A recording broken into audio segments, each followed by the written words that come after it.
अशावेळी भावना निर्माण झाल्यात असं मुख्यमंत्री त्या ठिकाणी म्हणाले। याचा स्पष्ट असा अर्थ आहे की महाराष्ट्राच्या विधिमंडळामध्ये जे जे सदस्य निवडून गेले आहेत, परिषदेमध्ये सुद्धा गेलेले आहेत, त्यांनी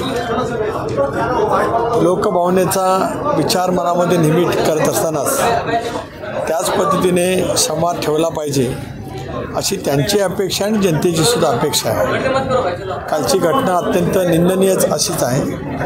त्या घटनेचा राष्ट्रवादी काँग्रेस पक्ष म्हणून मी निषेध व्यक्त केला आहे आणि मुख्यमंत्र्यांच्याकडे मागणी केली की या घटनेची सखोल चौकशी करून विधानसभा अध्यक्षांच्याकडे आणि विधान परिषद सभापतींच्याकडे जे दोषी असतील त्यांच्यावरती कठोर कारवाई केली जाईल। सर, तुम्ही पण जुनी माणसं आहात, या लोकभावना तुम्ही पण ऑब्झर्व केलीच असेल। खरं आहे ना, वस्तुस्थिती आहे की मी पण 25 वर्ष विधिमंडळामध्ये काम केलं, 10 वर्ष लोकसभेमध्ये संसदेमध्ये काम करतो आहे।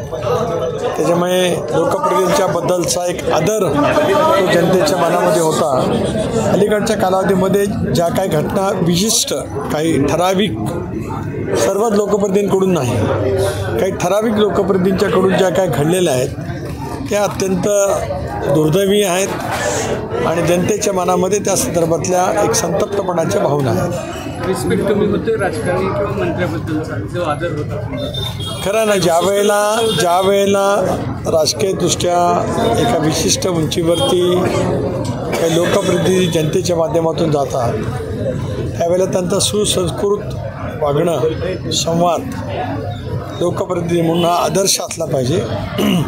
प्रशासनावरचा वचकही असला पाहिजे, पण वचक ठेवत असताना सौहार्दपूर्ण वातावरणामध्ये तो वचक ठेवला गेला पाहिजे की ज्याच्यातून जनतेच्या प्रश्नाची योग्य पद्धतीची सोडवणूक त्या ठिकाणी होऊ शकते।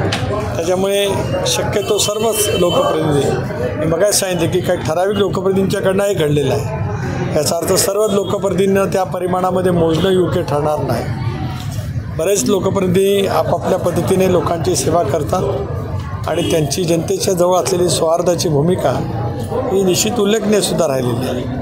तुमच्या तिन्ही पक्षांचं नेतृत्व असेल किंवा मुख्यमंत्री असेल, हे चॅलेंज असेल सर आता हे सगळ्यांना हे सर्वांसाठीच आहे। हे केवळ सत्तारूढ पक्षापुरता सीमित आहे असं नव्हे, तर सर्वांच्यासाठीच हे आहे असं मानून प्रत्येक पक्षाच्या नेतृत्वाने याबद्दलची गांभीर्याने दखल घ्यावी।